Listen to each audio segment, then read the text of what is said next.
ଗୋଟିଏ ଗାଁରେ ଚିକୁ ଓ ରିଙ୍କୁ ନାମକ ଦୁଇ ଜଣ ସାଙ୍ଗ ରହୁଥିଲେ। ଚିକୁ ଓ ରିଙ୍କୁ ଦୁଇ ଜଣ ଯାକ ଭଲ ସାଙ୍ଗ ହୋଇଥିବାରୁ ସେମାନେ ଯୁଆଡ଼େ ଯାଆନ୍ତି ସାଥୀ ହୋଇ ବୁଲୁଥାନ୍ତି। ଆଉ ସବୁଦିନ ସନ୍ଧ୍ୟାରେ ଗାଁ ମୁଣ୍ଡରେ ଥିବା ପୋଖରୀ ପାଖରେ ବସିକରି ଗପସପ ହୁଅନ୍ତି। ଦିନକର କଥା, ଚିକୁ ଓ ରିଙ୍କୁ ଦୁଇ ଜଣ ଯାକ ସେ ପୋଖରୀ ପାଖକୁ ବସିବାକୁ ଯାଇଥାନ୍ତି। ଚିକୁର କିଛି କାମ ଥିବାରୁ ଚିକୁ ଟିକେ ଜଲ୍ଦି ଘରକୁ ଚାଲି ଆସେ। କିନ୍ତୁ ରିଙ୍କୁର ଟିକେ ମନ ଦୁଃଖ ଥିବାରୁ ରିଙ୍କୁ ସେ ପୋଖରୀ କୂଳରେ ବସି ରହିଥାଏ। ରିଙ୍କୁ ସେ ପୋଖରୀ କୂଳରେ ବସୁ ବସୁ କେତେବେଳେ ଯେ ରାତି ଅଧ ହୋଇଗଲା ସେ ଜାଣି ବି ପାରିଲା ନାହିଁ। ରିଙ୍କୁ ସେ ପୋଖରୀ କୂଳରେ ସେମିତି ବସିଥାଏ। ହଠାତ୍ ଗୋଟିଏ ଝିଅ ତା ପାଖରେ ଆସି ଛିଡ଼ା ହେଲା ଆଉ କହିଲା, ଆରେ ତମେ କିଏ? ତମେ ଏ ପୋଖରୀ କୂଳରେ କାହିଁକି ବସିଛ? ରିଙ୍କୁ ଆଶ୍ଚର୍ଯ୍ୟ ହୋଇ ସେ ଝିଅକୁ ଚାହିଁଲା ଆଉ କହିଲା, ମୁଁ ରିଙ୍କୁ, ଏଇଟା ତ ମୋ ଗାଁ, କିନ୍ତୁ ତମେ କିଏ? ତମକୁ ତ ମୁଁ ଚିହ୍ନି ପାରୁନାହିଁ। ତମେ ତ ଆମ ଗାଁର ନୁହଁ। ନା, ମୁଁ ଏ ଗାଁର ନୁହଁ। ମୁଁ ଏ ପାଖ ଗାଁରେ ଜଣକ ଘରକୁ ଆସିଛି। ତ ଆଜି ମୋତେ ଟିକେ ବୁଲିବା ପାଇଁ ଇଚ୍ଛା ହେଲା, ସେଥିପାଇଁ ମୁଁ ଟିକେ ବୁଲିବାକୁ ଆସିଥିଲି। ରିଙ୍କୁ ଓ ସେ ଝିଅ ଏମିତି କଥାବାର୍ତ୍ତା ହଉ ହଉ କେତେବେଳେ ଯେ ରିଙ୍କୁ ତା ପ୍ରେମରେ ପଡ଼ିଗଲା ସେ ନିଜେ ବି ଜାଣିପାରିଲା ନାହିଁ। ତାପରେ ରିଙ୍କୁ ଘରକୁ ଚାଲି ଆସିଲା। ସେ ଝିଅଟି ନିଜର ରୂପ ବଦଳି ଗୋଟିଏ ପିଶାଚିନୀ ହୋଇଗଲା ଆଉ କହିଲା,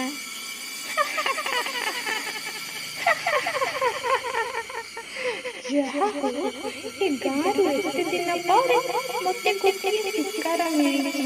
ଏ ଗାଁର ଲୋକମାନେ ମୋ ସହିତ ଯାହା କରିଛନ୍ତି ମୁଁ ଏ ଗାଁର ଲୋକମାନଙ୍କୁ କେବେ ବି ଛାଡ଼ିବିନି।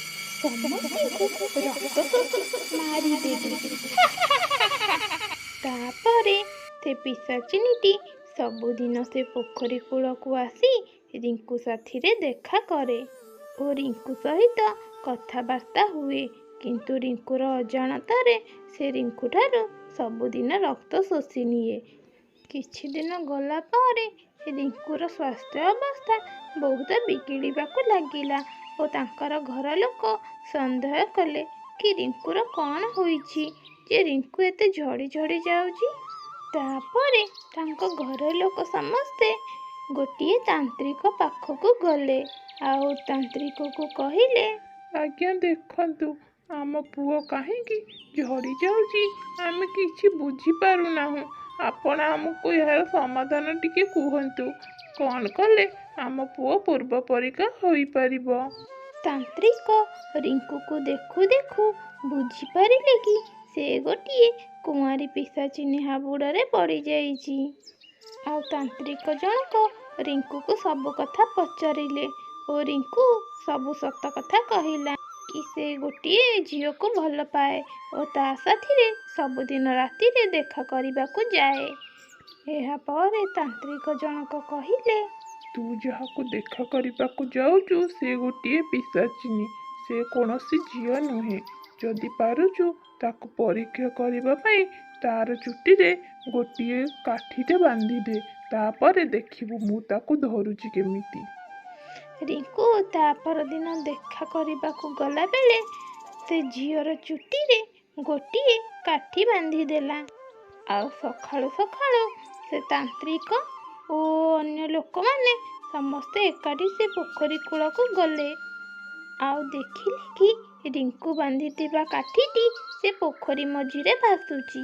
ତାନ୍ତ୍ରିକ ଜଣକ ସେ ପାଣି ଭିତରକୁ ପଶିଗଲେ ଓ ଦେଖିଲେ କି ସେ ପିଶାଚିନୀଟି ସେ ପାଣି ମଝିରେ ଘର କରି ରହିଛି ଓ ପିଶାଚିନୀକୁ ତାନ୍ତ୍ରିକ ଜଣକ କହିଲେ, କହ ମୋତେ, ତୁ କାହିଁକି ରିଙ୍କୁ ପଛରେ ପଡ଼ିଛୁ? ନହେଲେ ମୁଁ ତୋତେ ଭସ୍ମ କରିଦେବି। ତାପରେ ପିଶାଚିନୀଟି କାନ୍ଦିବାକୁ ଲାଗିଲା।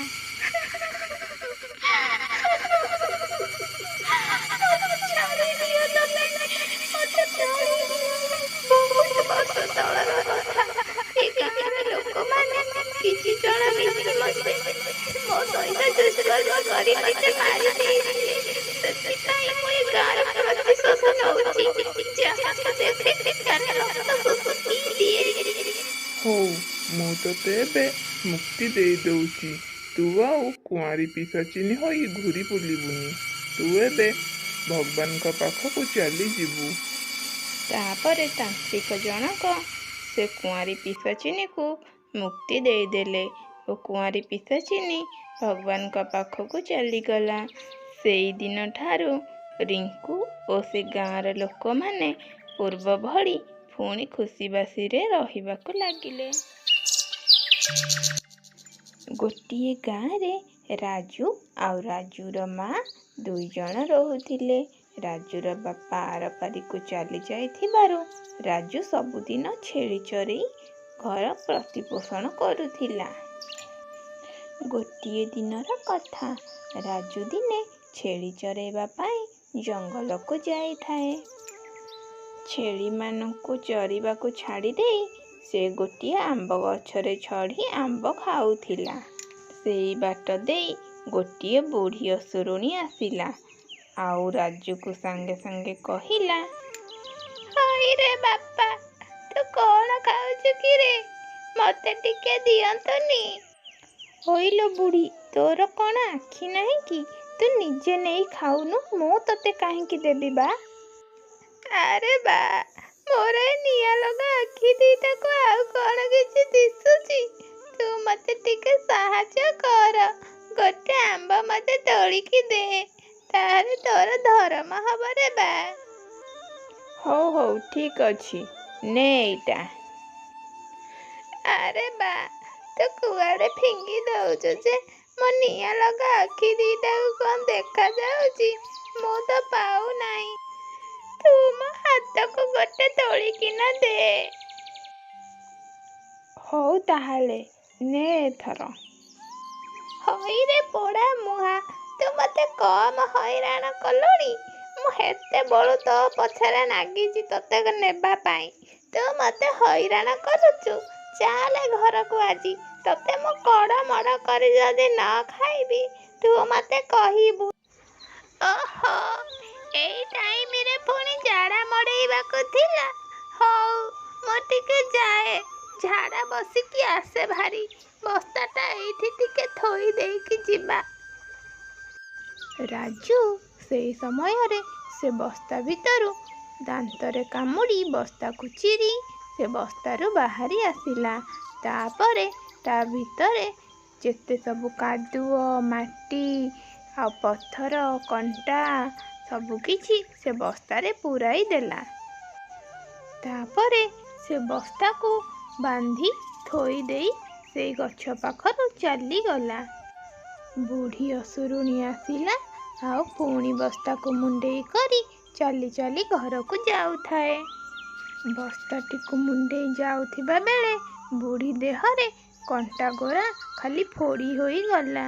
ଆଉ ବୁଢ଼ୀ କହିଲା, ହଇରେ ପୋଡ଼ା ମୁହାଁ, ତୁ ମୋତେ ଚିମୁଟୁଛୁ? ତୁ ଚାଲେ, ଯଦି ତୋ ଆଙ୍ଗୁଠିକି ମୁଁ ଆଗ କଡ଼ମଡ଼ କରି ନ ଖାଇବି, ତୁ ମୋତେ କହିବୁ। ତାପରେ ପଥର ଗୁଡ଼ିକ ବୁଢ଼ୀ ଦେହରେ ଖାଲି ବାଡ଼େଇ ହେଇ ଯାଉଥାଏ। ତାପରେ ବୁଢ଼ୀ ଅସୁରୁଣୀ କହିଲା, ବାଡ଼ିଖିଆ, ତୁ ମୋତେ ବିଧା ମାରୁଛୁ। ହଉ ଚାଲେ, ତୋ କଥା ଆଜି ମୁଁ ଘରେ ବୁଝୁଛି। ତାପରେ କାଦୁଅ ଭିତରୁ ପାଣି ସବୁ ନିଗିରି କରି ବୁଢ଼ୀ ଅସୁରୁଣୀ ଉପରେ ପଡ଼ୁଥାଏ।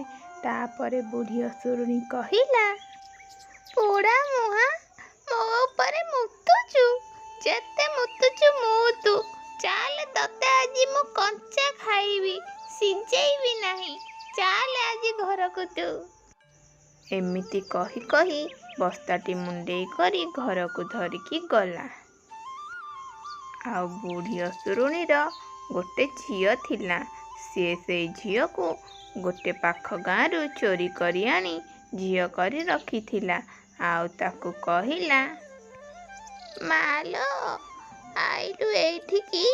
ଏଇ ବସ୍ତାଟାରେ ମୁଁ ଆଜି ଗୋଟେ ଶିକାର ଧରିକି ଆସିଛି। ତୁ ଆକୁ ରାନ୍ଧି ଦବୁ। ମୁଁ ଏବେ ଗାଧେଇବାକୁ ଯାଉଛି। ଆସିଲେ ମିଶିକରି ଖାଇବା। ତାପରେ ବୁଢ଼ୀ ଅସୁରୁଣୀର ଝିଅ ଯେତେବେଳେ ସେ ବସ୍ତାକୁ ଖୋଲି ଦେଖେ, ତା ଭିତରୁ ଖାଲି କାଦୁଅ, ମାଟି, ପଥର, କଣ୍ଟା ଏସବୁ ବାହାରିଲା। କିଛି ସମୟ ପରେ ବୁଢ଼ୀ ଅସୁରୁଣୀ ଘରକୁ ଫେରିଲା ଆଉ କହିଲା, ମାଲୋ, ବହୁତ ଜୋରେ ଭୋକ ଲାଗିଲାଣି। ତୁ ଯଦି ରାନ୍ଧିଛୁ ଜଲ୍ଦି ଜଲ୍ଦି ଆଣେ, ମିଶିକରି ଖାଇଦବା। ଆଲୋ ମା, ତୁ କ'ଣ ଖାଇବାକୁ କହୁଛୁ? ଏଇ ସବୁ ତୁ ବସ୍ତାରେ ଆଣିଛୁ, ମୁଁ ଆକୁ ରାନ୍ଧିବି ଯେ ତୁ ଖାଇବାକୁ କହୁଛୁ? ଆରେ ଆରେ, ଏ ପୋଡ଼ା ମୁହାଁଟା ଆଜି ଚାଲିଗଲା। ମୁଁ କାଲି ଗଲେ ତାକୁ ଆଣିବି। ଆମେ ରାନ୍ଧିକରି କାଲି ପୁଣି ଖାଇବା। ତା ପରଦିନ ବୁଢ଼ୀ ଅସୁରୁଣୀ ଅନ୍ୟ ଏକ ରୂପ ବଦଳାଇ ସେ ଗଛ ପାଖକୁ ପୁଣି ଥରେ ଗଲା। ପୁଣି ଥରେ ରାଜୁକୁ ଯାଇ ସେ ଆମ୍ବ ମାଗିଲା। ପୁଅରେ, ମତେ ଗୋଟେ ଆମ୍ବ ଦଉନୁ, ମୁଁ ଟିକେ ଖାଆନ୍ତି। ମୁଁ ବୁଢ଼ୀ ମଣିଷଟା, ଆମ୍ବଟିଏ ଖାଇବାକୁ ମନ କରିଛି। ଆମ୍ବଟିଏ ଦେଲେ ତୋର ଧର୍ମ ହବରେ ବା। ହେ ବୁଢ଼ୀ, ତୁ ପୁଣି ଥରେ ଆଜି ଚାଲି ଆଇଛୁ? କାଲି ତ ମୋତେ ନେଇକି ଚାଲି ଯାଉଥିଲୁ, ପୁଣି ଆଜି ମୋତେ ଖାଇବାକୁ ଆସିଛୁ? ଆରେ ବା, ତୁ କାହା କଥା କହୁଛୁ? ଆଜି ତ ଏ ଜଙ୍ଗଲକୁ ମୁଁ ନୂଆ କରି ଆସିଛି, ତ ତୁ ଆଉ କୋଉ ବୁଢ଼ୀ କଥା କହୁଥିବୁ? ରାଜୁ ପୁଣି ଥରେ ଦୟାକରି ସେ ବୁଢ଼ୀ ଅସୁରୁଣୀକୁ ଆମ୍ବଟିଏ ଦେଲା। ସେଇ ସମୟରେ ବୁଢ଼ୀ ଅସୁରୁଣୀ ପୁଣି ଥରେ ରାଜୁକୁ ଆଣି ବସ୍ତାରେ ବାନ୍ଧିଦେଲା ଆଉ ସିଧା ଘରକୁ ଧରି ଚାଲିଲା। ଆଉ ପୁଣି ଥରେ କହିଲା, ଝିଅଲୋ, କୁଆଡ଼େ ଗଲୁ? ନେ, ଆଜି ମୁଁ ପୁଣି ଥରେ ସେ ଟୋକାକୁ ଧରି ଆଣିଛି। ନେ, ଆକୁ ରାନ୍ଧିଦେ। ମୁଁ ଯାଏ ଗାଧେଇ କରି ଆସେ। ଗାଧେଇ ଆସିଲେ ମିଶିକରି ଖାଇଦବା। ବୁଢ଼ୀ ଅସୁରୁଣୀ ଗଲା ପରେ ତାର ଝିଅ ବସ୍ତା ଖୋଲି ଦେଖିଲା ବେଳକୁ ତା ଭିତରେ ଗୋଟେ ସୁନ୍ଦର ପୁଅଟିଏ ଥିଲା। ରାଜୁକୁ ଦେଖି ତାର ଝିଅ ମାରିବାକୁ ଚାହିଁଲାନି।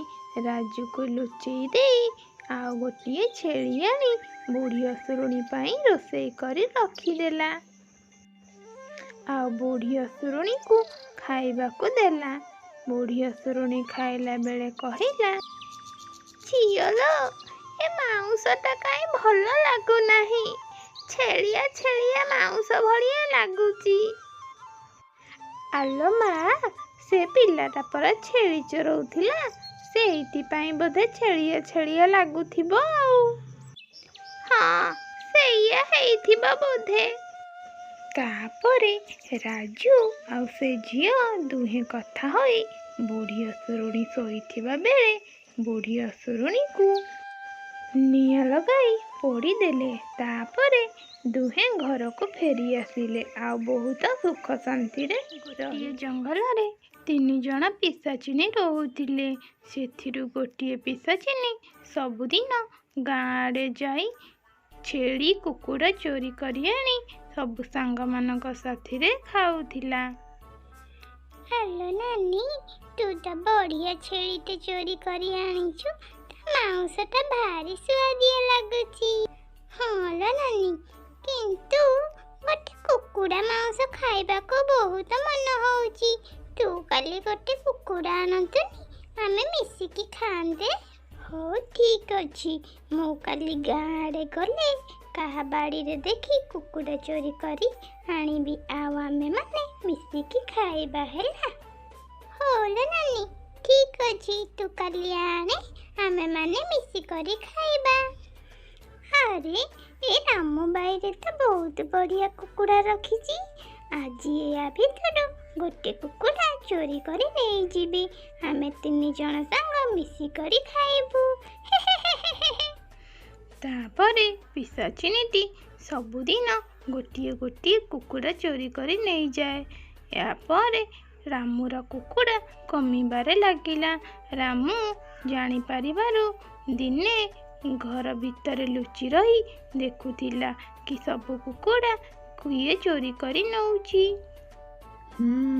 ଆଜି ଏଇଠି ଲୁଚି ରହି ଦେଖିଲେ ଜଣା ପଡ଼ିବ କି ଆମର କୁକୁଡ଼ା ସବୁ କିଏ ଚୋରି କରି ନେଉଛି।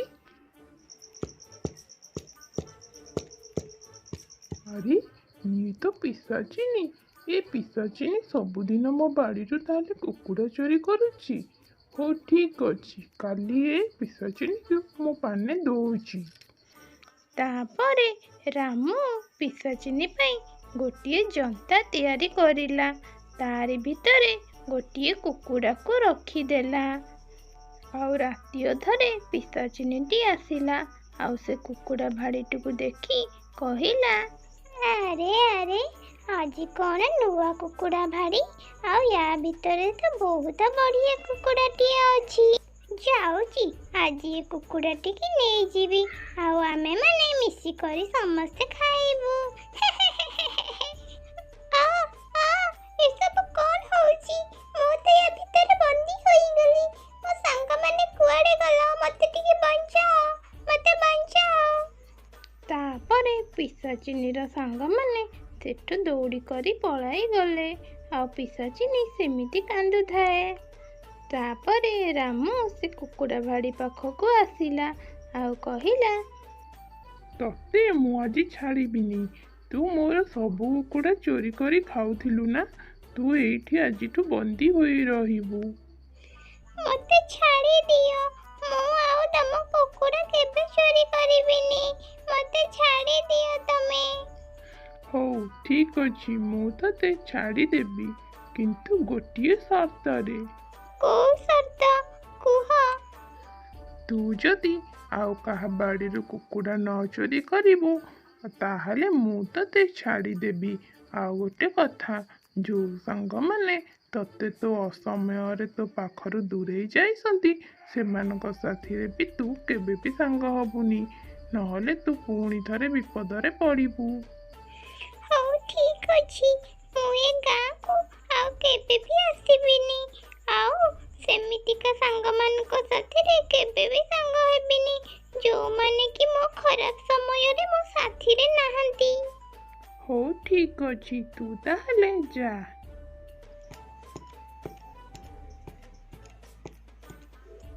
ଆଲୋ ନାନୀ, ତତେ କ'ଣ ସେ ମଣିଷଟା ଛାଡ଼ିଦେଲା ନା କ'ଣ?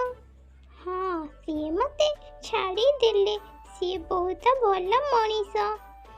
କିନ୍ତୁ ତମେମାନେ, ତମମାନଙ୍କୁ ମୁଁ କେତେ କୁକୁଡ଼ା ଚୋରି କରି ଆଣିକି ଦେଇଥିଲି। ସବୁ କଥା ଭୁଲିଗଲ ନା? ଯୋଉମାନେ ଦୁଃଖର ସାଥୀ ନୁହନ୍ତି ସେ କାହାର ବି ନୁହନ୍ତି। ତ ମୁଁ ଆଜିଠୁ ତମମାନଙ୍କଠୁ ଦୂରେଇ ଯାଉଛି। ତାପରେ ପିଶାଚିନିଟି ସେମାନଙ୍କଠୁ ବହୁତ ଦୂରକୁ ଚାଲିଗଲା। এই ভিডিওটি ভালো লাগিଛି তাহলে ଆପଣମାନେ ମୋ ଚ୍ୟାନେଲକୁ ଲାଇକ୍ କରନ୍ତୁ, ସେୟାର କରନ୍ତୁ ଆଉ ସବସ୍କ୍ରାଇବ୍ କରି ନିଅନ୍ତୁ। ଆଉ ପାଖରେ ଆସୁଥିବା ବେଲ୍ ଆଇକନ୍ରେ ପ୍ରେସ୍ କରନ୍ତୁ, ଯେମିତିକି ଆପଣଙ୍କ ପାଖରେ ମୋର ସବୁ ଭିଡ଼ିଓର ନୋଟିଫିକେସନ୍ ସର୍ବପ୍ରଥମେ ପହଞ୍ଚିବ।